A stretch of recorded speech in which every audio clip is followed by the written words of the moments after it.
아멘. 찬양 가운데 하나님께서 영광 받으신 줄 믿습니다.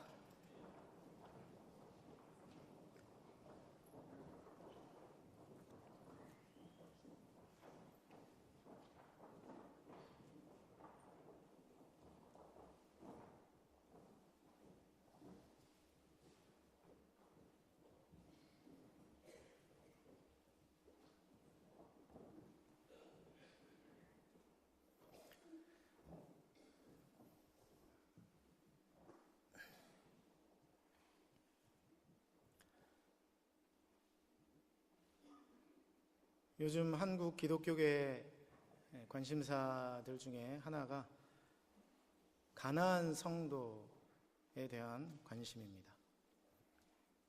가나안 성도라 그러면 굉장히 좋아 보이긴 하지만 가나안을 거꾸로 하면 안 나가.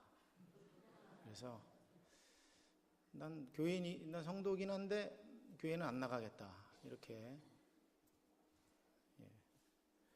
하는 성도들이 점점 많아집니다.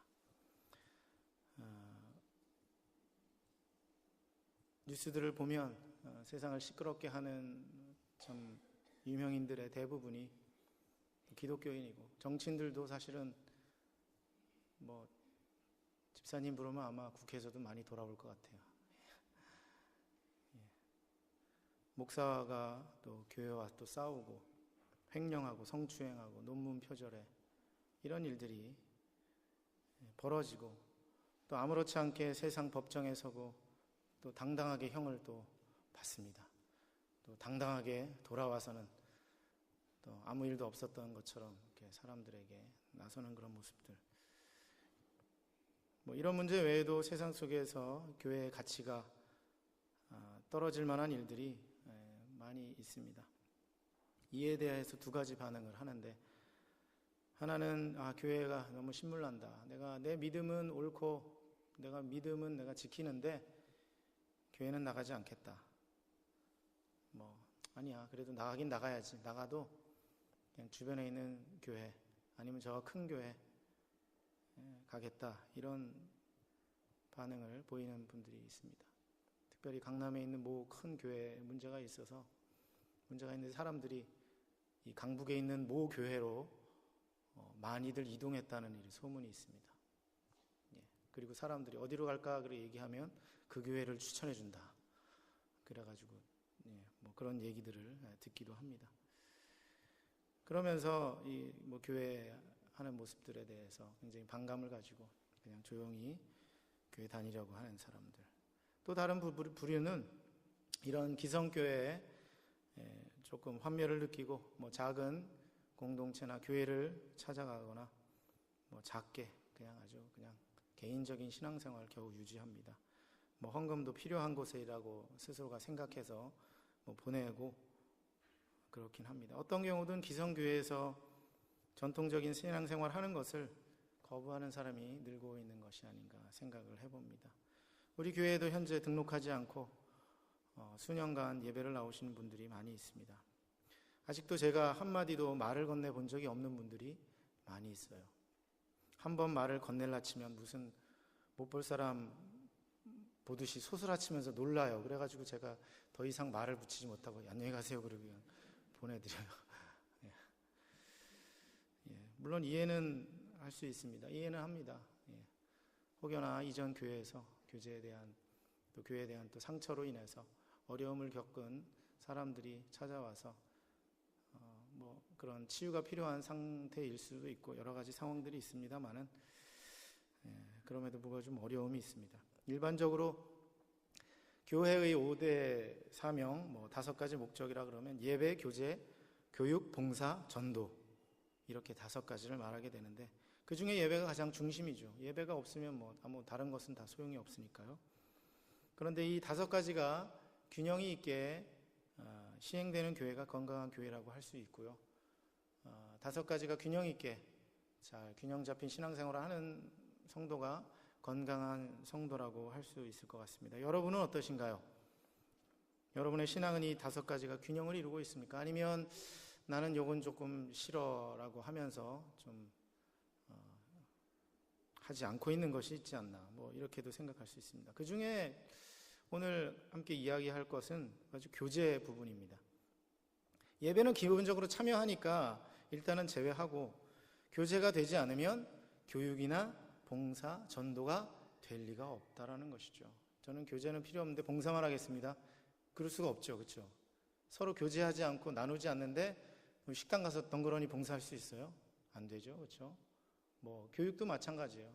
교제가 돼야지. 난 공부만 하러 왔어. 제발 저에게 말 시키지 마세요. 이런 분들은 사실 없잖아요. 일단은 공부하러 왔으면 서로 나누고 교제하려는 마음이 있기 때문에 온 것 아닌가요? 그래서 교회를 통한 신앙생활의 관문은 교제라고 볼 수가 있어요. 다른 것 안 해도 예배는 또 할 수 있으니까요.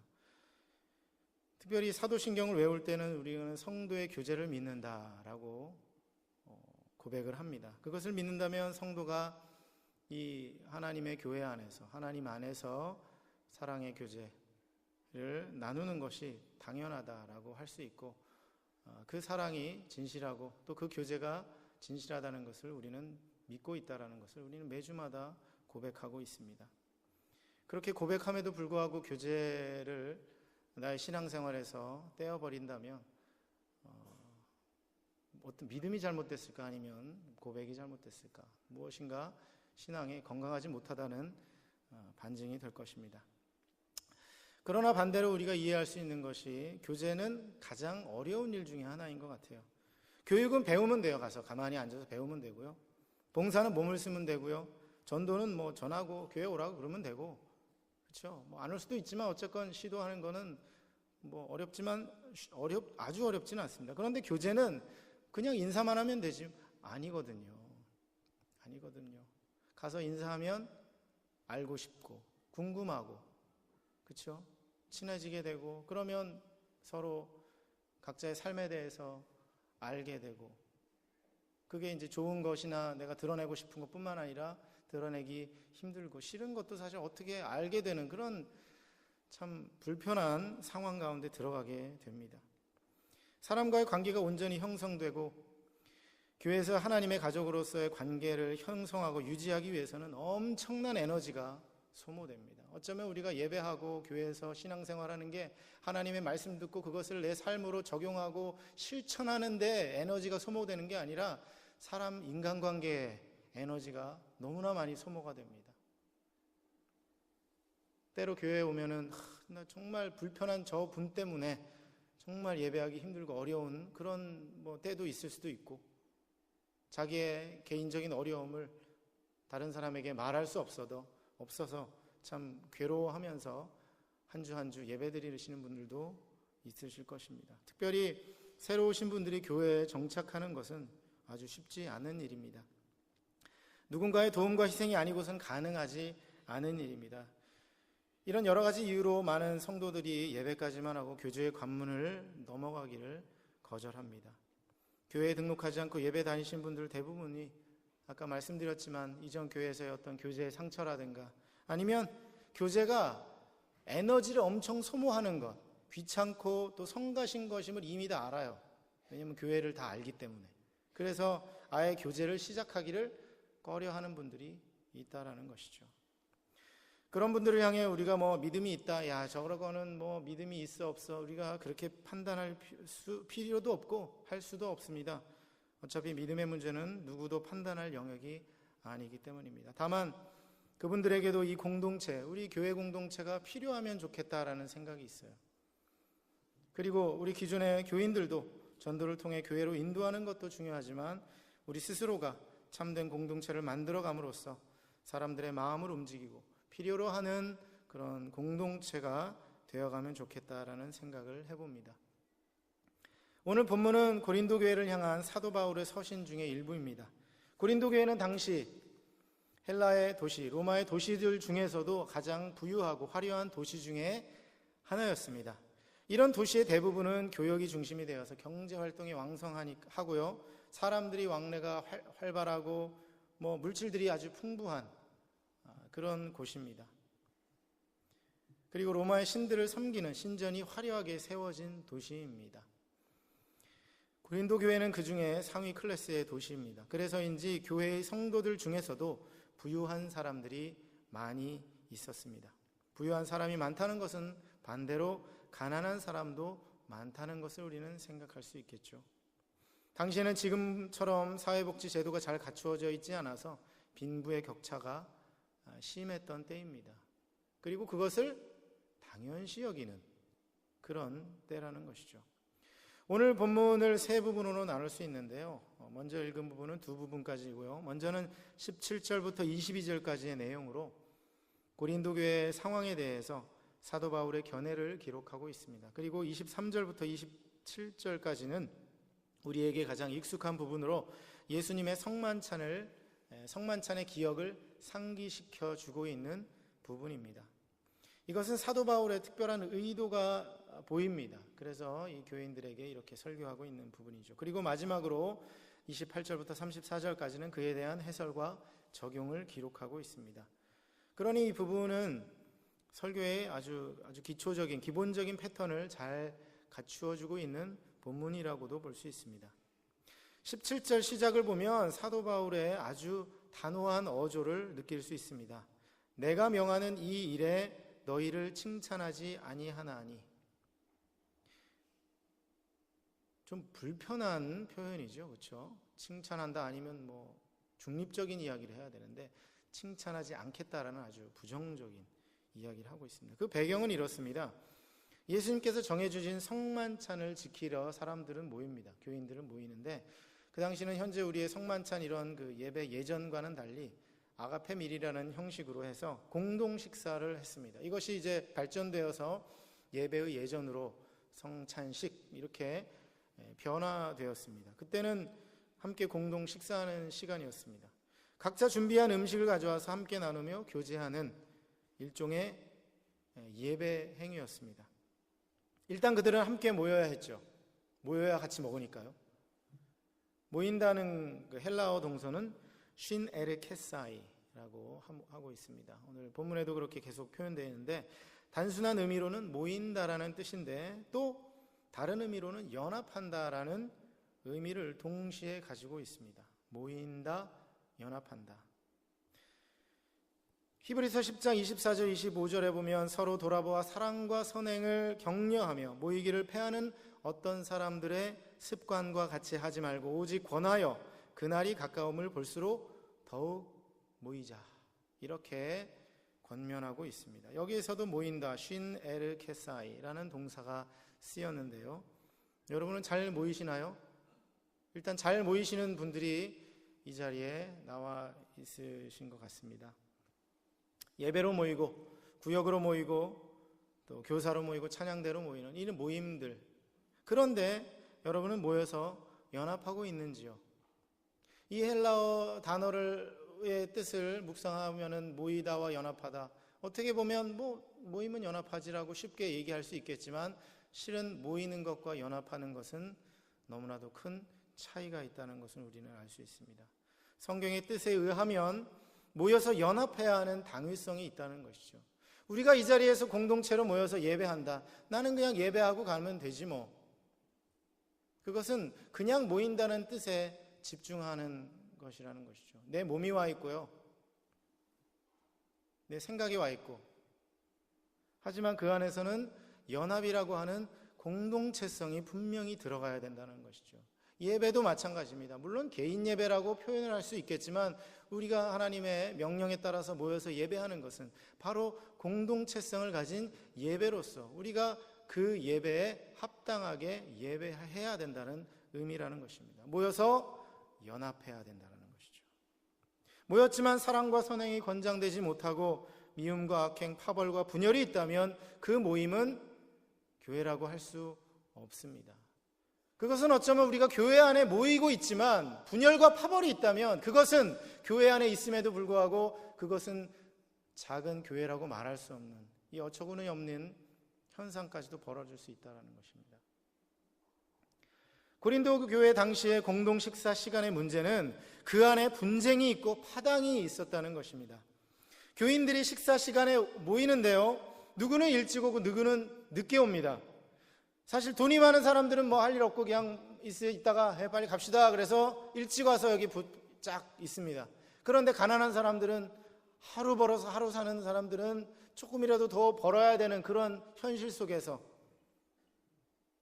어쩔 수 없이 늦는 경우들도 왕왕 있었다고 하네요. 대부분 부유한 교인들은 먼저 와서 자신의 음식을 펼쳐놓습니다. 그리고 어쩌면 처음에는 조금 기다렸을 수도 있는데 나중에는 너무 기다리는 것도 지치고 별 상관없는 것 같아서 그냥 먹습니다. 같이 먹고요. 또 일찍 온 사람들 보니까 다 자기랑 비슷한 계층, 수준이 비슷해요. 그러니까 같이 먹어도 전혀 문제가 없을 것 같아요. 같이 먹어요. 그러다 보니 가난한 교인은 늦게 와서 자신의 음식을 펼쳐놓는데 그 음식이라는 것이 참 보잘것없고요. 때로는 음식도 못 가져오는 사람도 있다라는 것입니다. 제대로 식사를 할 수 없죠. 그래서 22절에 바울은 이에 대해서 강력한 훈계를 합니다. 너희가 먹고 마실 집이 없느냐? 너희가 하나님의 교회를 업신여기고 빈궁한 자들을 부끄럽게 하느냐? 내가 너희에게 무슨 말을 하랴? 너희를 칭찬하랴? 이것으로 칭찬하지 않겠다 라고 강경한 어조로 말하고 있습니다. 사도 바울이 좀 단호하고 강한 성격이긴 하지만 이 서신서에서 이렇게 강경한 어조는 쉽게 찾아보기가 힘들어요. 사도 바울은 그런 질책에 이어서 교인들에게 익숙한 예수님과 제자들 사이에 성만찬의 사건을 우리에게 들려주고 있습니다. 이 성만찬 사건은 예수께서 마치 유언과도 같이 제자들을 향해 베풀어 주신 하나님의 은혜의 선포입니다. 이 몸과 피를 기억하고 기념하라라는 것입니다. 무엇인가 의미가 있어서 이것을 이 고린도 교인들에게 상기시켜 주고 있습니다. 성찬은 어떤 의미일까요? 예수님께서 기념하라고 하시니 순종하여 기념하는 의례적인 행위인가요? 아니면 예수님의 살과 피에 대한 영적인 의미가 여러분의 내면 깊이 작용하고 있는 예배의 행위, 또 하나님의 은혜의 통로가 됩니까? 로마 가톨릭에서는 포도주와 떡이 실제로 예수님의 피와 살이라고 가르칩니다. 그게 우리는 상징하는 거잖아요. 근데 그들은 이거 피다, 이게 몸이다. 아무리 봐도 떡이고 포도주인데 어쨌건 그렇게 믿어요. 그게 믿음이죠. 믿음. 그리고 이 성찬은 그들에게 있어서 하나님의 은혜가 임재하는 아주 중요한 행위입니다. 그래서 이 성찬을 집례하는 신부의 권위 굉장합니다. 왜냐하면 실제의 예수님의 살과 피를 다루는 신부가 그 예전 집례를 거부한다면 하나님의 은혜를 받는 가장 큰 통로를 막고 있는 거예요. 그러니까 이 성도들은 은혜를 받을 길이 별로 없어요. 별로 없다는 거죠.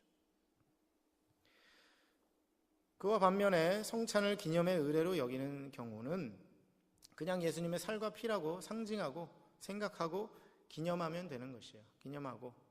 그래서 자칫 잘못하면 기념하기만 하면 된다는 생각에 이 성찬을 소홀히 하는 경우도 있습니다. 내가 실제로 예수님의 살과 피를 먹었다, 이것으로 성찬이 충분하다고 생각하다면 어쩌면 이것이야말로 떡과 포도주를 우상화하거나 주술로 여기는 것과 다를 바 없고요. 반면에 기념하기만 한다면 잠깐 예수님의 죽으심과 부활을 생각하며 잠깐 마음이 찡하고 막 이렇게 막 찡하고 그렇죠? 그렇게 하면 될까요? 어떤 교회들은 이 성찬 할 때마다 그 예수님의 그 십자가 그 영상을 계속 틀어줘요. 처음에 보면 찡한데 매년 보면 또 저걸 틀어주시나 이런 생각을 하기도 해요. 그렇게 마음만 찡하면 됩니까? 여러분, 애국가를 부를 때 잠시 잠깐 나라에 대한 울컥한 마음을 가진다고 해서 애국자라고 할 수 있습니까? 그 어느 것도 성찬의 진정한 의미를 담아내지 못합니다. 진짜 내가 살과 피를 먹었다, 아니면 내가 상징하면서 마음에 좀 움직임이 있었다, 이 정도 기념했다. 바울은 왜 이 성찬의 내용을 여기에 넣었을까? 굉장히 중요한 이유가 있습니다. 다시 살펴보면 고린도 교회 공동체의 문제점이 있었던 것이죠. 누구는 먼저 와서 식사를 하고 누구는 늦게 와서 먹을 음식이 없어서 그냥 돌아가게 되는 일들을 바라보며 사도 바울은 바로 이 장면을 떠올린 것이에요. 이것은 사도 바울이 복지적인 관점에서 가난한 자들이 불쌍해서 한 것도 아닙니다. 그 이유는 바로 성찬의 의미를 상실했기 때문이라는 것이죠. 재산이 많은 교인들은 자신이 가져온 풍성한 음식과 포도주로 가난한 자들이 오기 전에 자기들끼리만 만찬을 나누며 즐겼던 것입니다. 그 안에 파벌이 생기고 가난한 자들인 아예 일찍 와도 그 음식을 나눌 수 없는 지경에까지 이르렀어요. 처음에는 일찍 왔으니까 먼저 먹고 뭐 늦게 왔으니까 어쩔 수 없이 나중에 먹는다 했는데, 이게 어느 순간 가다 보니까 가난한 자들이, 그 사람들이 일찍 왔는데도 음식을 나눌 수 없는 지경에 이르렀다는 것이죠. 어떻게 보면 이거는 교회 안에서도 자체에서 가지고 있는 어떠한 텃세라고 볼 수 있습니다. 이것은 뭐 새로운 사람을 배척하고 뭐 하는 텃세가 아니라 내부 안에서도 그렇게 만들 수 있다는 거죠. 우리끼리만, 나만. 이런 사실에 대해서 사도 바울은 엄청난 분개를 했습니다. 분노를 한 것입니다. 아마 그 현장에서 이렇게 말했을 수 있습니다. 이것은 주의 만찬이 아니다. 당시에는 노예도 있고요, 빈부격차가 컸던 그 당시 신분의 차이도 인정되었고, 사실은 이 로마 문화에서 보자면 이것은 사실 흠도 아니에요. 부자들은 부자끼리 먹고 가난한 자들은 뭐 먹든지 말든지 상관 안 하고, 이건 전혀 문제가 없는 상황이었습니다. 그럼에도 불구하고 바울은 이것에 대해서 주님의 성찬을 떠올리며 그들을 훈계했습니다. 왜냐하면 이 성찬에는 단순하게 기념해서 내가 이 지적으로 아니면 그 감정적으로 묵상하고 기념하고 하는 것에서 전부가 아니기 때문이죠. 여러분, 세례와 성찬이 있는데요, 우리에게 중요한 성례전입니다. 세례를 받는 것은 단순하게 뭐 세례 받아야지만 구원을 받는다, 이것이 아닙니다. 이것은 내가 공동체 안에서 이 하나님의 백성으로서 함께 살아가겠다라고 한 것을 다른 사람들에게 선포하는 일종의 의식이라는 것이죠. 그래서 이 세례를 받지 않으면 성찬을 받을 수가 없어요. 그래서 과거에는요, 자, 성찬입니다, 성찬식입니다 했을 때 성찬 안 받는 사람은 저 밖으로 나갔어야만 했어요. 밖으로 나갔어요. 그래서 이렇게 문 닫고 이 안에서만 성찬하고 끝나면 장 문 열고 그냥 이제 같이 뭐 교제하든지 그렇게 했습니다. 그만큼 이것이 성찬과 세례는 공동체성에 굉장히 중요한 예전이라는 것입니다. 단순하게 기념하고 내가 머릿속으로 이렇게 상상하고 이런 것이 아니라는 것이죠. 그래서 이 세례와 성찬에서는 공동체성이 살아있는 것이 진정한 성찬의 의미라는 것입니다. 그러니까 사도 바울이 이 중간에 이 성찬을 상기시키는 이 부분을 말하면서 사람들에게 교훈시킨 것입니다. 사실은 그 당시는 너무나도 당연했던 것이었지만 하나님의 마음의 관점, 예수님의 관점에서는 그것은 결코 아니었습니다. 그런 로마의 문화가 정상적이었다 할지라도 교회에서는 그래서는 안 된다는 것이 바로 주님의 성찬의 의미라는 것입니다. 이것은 하나님의 교회를 업신여기는 것이며 가난한 사람을 부끄럽게 여기는 것, 나의 영적인 한 가족인 저 가족 구성원을 부끄럽게 만드는 바로 그것이라는 것입니다. 그래서 이 본문의 세 번째 부분 27절부터는 성찬에 대한 적용의 내용이 나와 있습니다. 제가 한번 읽어보겠습니다. 27절부터 그러므로 누구든지 주의 떡이나 잔을 합당하지 않게 먹고 마시는 자는 주의 몸과 피에 대하여 죄를 짓는 것이니라. 사람이 자기를 살피고 그 후에야 이 떡을 먹고 이 잔을 마실지니 주의 몸을 분별하지 못하고 먹고 마시는 자는 자기의 죄를 먹고 마시는 것이니라. 그러므로 너희 중에 약한 자와 병든 자가 많고 잠자는 자도 적지 아니하니 우리가 우리를 살폈으면 판단을 받지 아니하려니와 우리가 판단을 받는 것은 주께 징계를 받는 것이니 이는 우리로 세상과 함께 정죄함을 받지 않게 하려 하심이라. 그런즉 내 형제들아 먹으러 모일 때 서로 기다리라. 만일 누구든지 시장하거든 집에서 먹을지니 이는 너희의 모임이 판단받는 모임이 되지 않게 하려 함이라. 그 밖의 일들은 내가 언제든지 갈 때에 바로 잡으리라. 아멘. 27절에 보면 누구든지 주의 떡이나 잔을 합당하지 않게 먹고 마시는 자는 죄를 짓는 것이다 라고 이야기합니다. 이 부분을 오해하면 성찬을 받기 전에 정결하게 목욕하고 죄를 짓지 않도록 조심해야 한다 라고 보기도 하는데, 물론 이것을 성찬이란 예식 전에 진지하게 예수님 묵상하고 주의하는 것은 좋은 것이지만 실제 그런 의미는 아니죠. 자신을 돌아보라는 것입니다. 그래서 자신을 돌아보지 않는 것은 성찬을 합당하지 않게 받는 것이다 라고 말하는 것입니다. 왜냐하면 30절에 그러므로 너희 중에 약한 자와 병든 자가 많고 잠자는 자도 적지 아니하니, 이웃을 돌아보라는 것이죠. 성찬을 하면서 네가 하나님을 예수님의 살과 피를 기념하고 상상하고 생각하고 마음이 움찔하든지 다 좋다. 그런데 이웃을 돌아보지 않으면 그것은 성찬의 의미를 어기는 것이다 라고 말하고 있는 것입니다. 교회 공동체 성도들을 돌아보라는 것이죠. 그들을 향해 과연 주께서 성찬을 베풀듯 은혜를 베풀었는가, 함께 교제를 나누었는가를 돌아보아야 한다는 것입니다. 그래서 성찬을 받을 때는 이것은 굉장한 중요한 공동체성이 있어요. 물론 사정상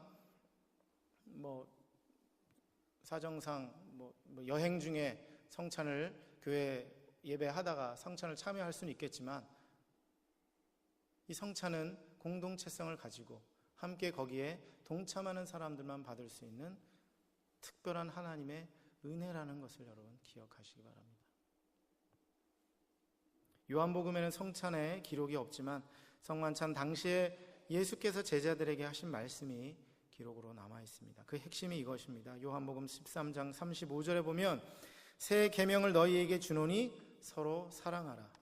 내가 너희를 사랑한 것 같이 너희도 서로 사랑하라. 너희가 서로 사랑하면 이로써 모든 사람이 너희가 내 제자인 줄 알리라. 바로 성찬의 핵심은 사랑이죠. 내가 너희를 위해 살과 피를 흘렸다. 너희도 너희 이웃을 위해 너희의 살과 피를 흘려라. 이 말씀에 의지한다면 우리의 성찬은 참으로 부끄러운 것이 되는 것입니다. 처음엔 기적과 기념으로 시작하지만 결국엔 나의 삶과 태도를 돌아보아 내가 과연 나의 이웃과 나의 지체들을 사랑하고 섬기고 있는지를 점검해 보아야 한다는 것입니다. 우리에겐 혹시나 고린도 교회와 같은 모습은 없는지 살펴보아야 할 것 같습니다. 참 역설적으로 이 거대한 설교의 결론은 참으로 단순합니다. 33절을 보시면 이렇습니다.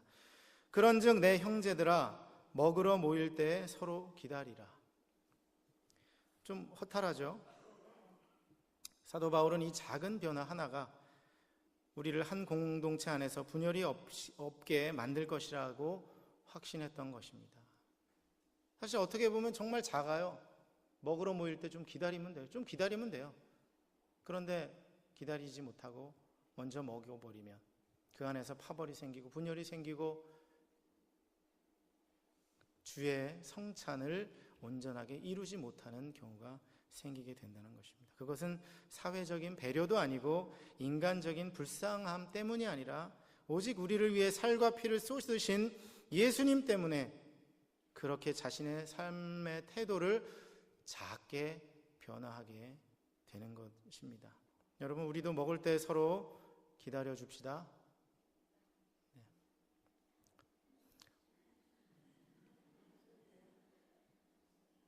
여러분 잘 아시겠지만 이건 상징적인 의미죠. 그렇죠?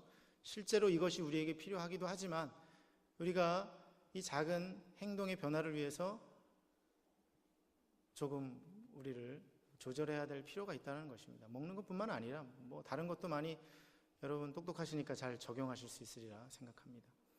제가 세교 사역을 하고 있어서 그런지 새로 오신 분들에게 각별한 관심을 좀 가지고 있습니다. 어떻게 하면 그분들이 우리 교회에 잘 적응할까 고민하고 기도하는데, 어떤 경우 좀 섭섭한 일을 겪으셨다라고 말씀드리면 제가 대신 사과드리기도 해요. 함께 공동체 생활을 하는 것은 참 큰 에너지를 요구합니다. 그러나 하나님께서 주시는 영적 에너지로 넉넉하게 감당할 때 그 에너지를 다 채우고도 남잖아요. 그렇죠?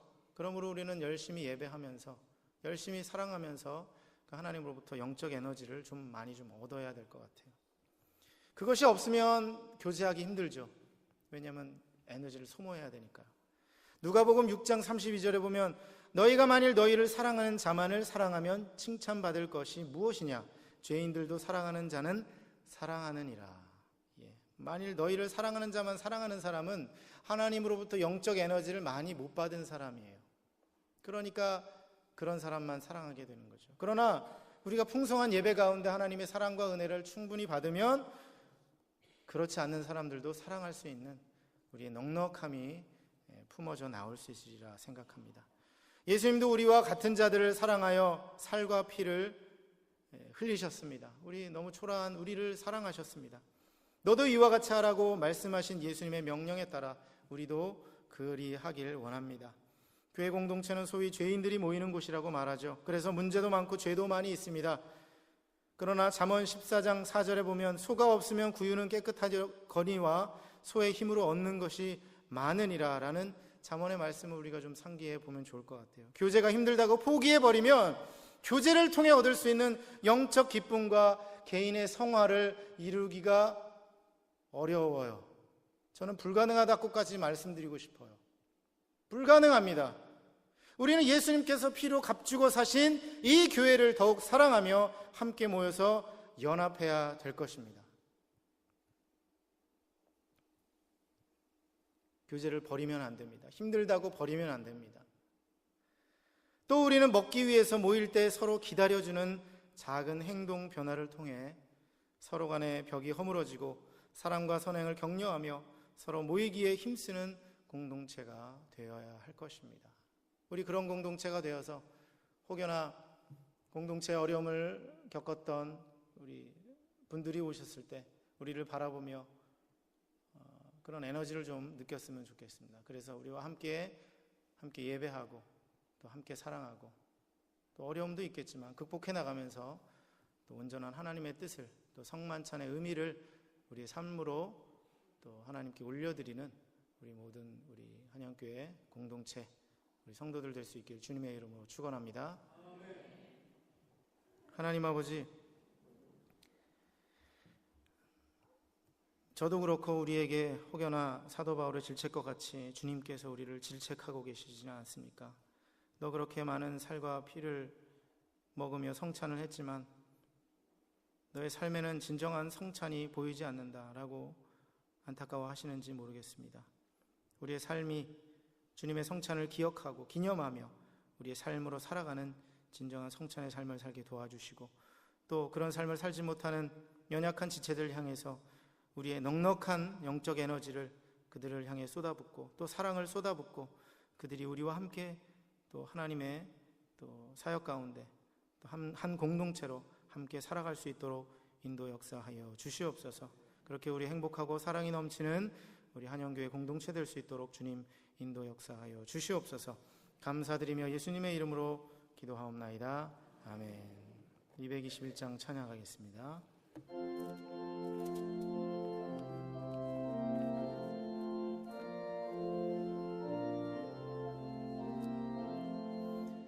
주님